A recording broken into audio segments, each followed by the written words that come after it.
یه سردخونه ساکت و یه جسد که همه اون رو میشناسن. آنا فریتز، بازیگر معروف، ستاره سینما، همه جا اسمش هست. ولی یه روز خیلی ناگهانی مرده پیدا میشه. رسانه ها پر میشن از خبرش. همه درگیرن، همه شوکن. ولی کسی دقیق نمیدونه که چی شده. جسدش میاد توی یه بیمارستان معمولی، نه جای خاصی، نه شلوغ، فقط یه بیمارستان با یه سردخونه خلوت. و اونجا یه پسر جوون کار میکنه. اسمش پاوه. پاو آدم خاصی نیست، یه کارگره، آروم و بی‌حاشیه. اما وقتی جسد آنا رو میبینه یه حس عجیبی بهش دست میده. نه ترسه، نه احترام. یه چیزیه که اسمشو نمیتونی بذاری. یه جور کنجکاوی خطرناک. زنگ میزنه به دوستاش ایوان و جوزپ. میگه بچه‌ها بیاید یه چیزی نشونتون بدم. اونا هم میان، با خنده، با شوخی، بیخبر از این که قراره تو چه کابوسی گیر بیفتن. وارد سردخونه میشن. جسد آنا اونجاست، بی حرکت، آروم، ولی هنوز خیلی زیباست. همین باعث میشه فضا سنگین. یه نگاه، بعد یه شوخی، یه جمله بیمزه، و از اون لحظه به بعد همه چی میره سمت یه مسیر اشتباه. ایوان که از همه پرروتره حرفایی میزنه که اصلاً درست نیست. پیشنهادهایی میده که هم غیر اخلاقیه هم غیر انسانی.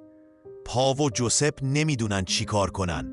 ولی اون شب یه خط قرمز بزرگ شکسته میشه. دوتا پسرا از بدن دختر سوء استفاده میکنن و فکر میکنن به راحتی تموم شده.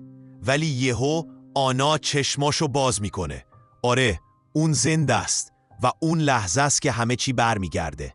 پسرا خشکشون میزنه. این فقط یه جسد نبود، یه آدم زنده بود که همه چی رو حس کرده و حالا داره نگاهشون میکنه. ایوان خونسرد میمونه. میگه نباید بذاریم بره بیرون. یعنی چی؟ یعنی فقط یه راه مونده، اونم خلاص شدن از دست آناس. جوزپ داغون شده، شروع میکنه به گریه. میخواد فرار کنه ولی نمیتونه، چون همه چی به هم گره خورده. پا مونده وسطشون. دلش میخواد درستش کنه ولی جرأتشو نداره. و آنا، اون حالا فقط یه قربانی نیست. زنده است، ترسیده، ولی وا نداده. فرار میکنه. میدوه توی راهروهای بیمارستان. زخمی بیجون ولی دنبال یه راهه. یه راه برای نجات. پسرها دنبالش میرن. اما حالا خودشونم با هم درگیر شدن.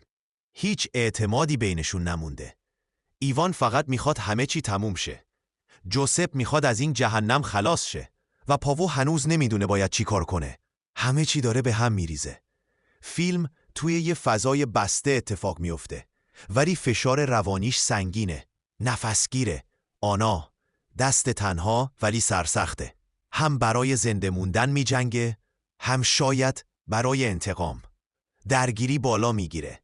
تصمیم‌ها سخت‌تر میشن و ته این داستان فقط یه نفر زنده میمونه. ولی این زنده موندن به چه قیمتی؟ The Corpse of Anna Fritz فیلمیه که با کمترین شخصیت و کمترین فضا بیشترین تنش رو میسازه. آروم شروع میشه. ولی یهو میپره وسط تاریک ترین بخش‌های ذهن آدم. بهت نشون میده که مرز بین انسان بودن و حیوان شدن ممکنه فقط یه تصمیم اشتباه باشه. اگه دنبال فیلمی هستی که ساده است ولی تا مدت‌ها فراموشت نمیشه، این همون فیلمه.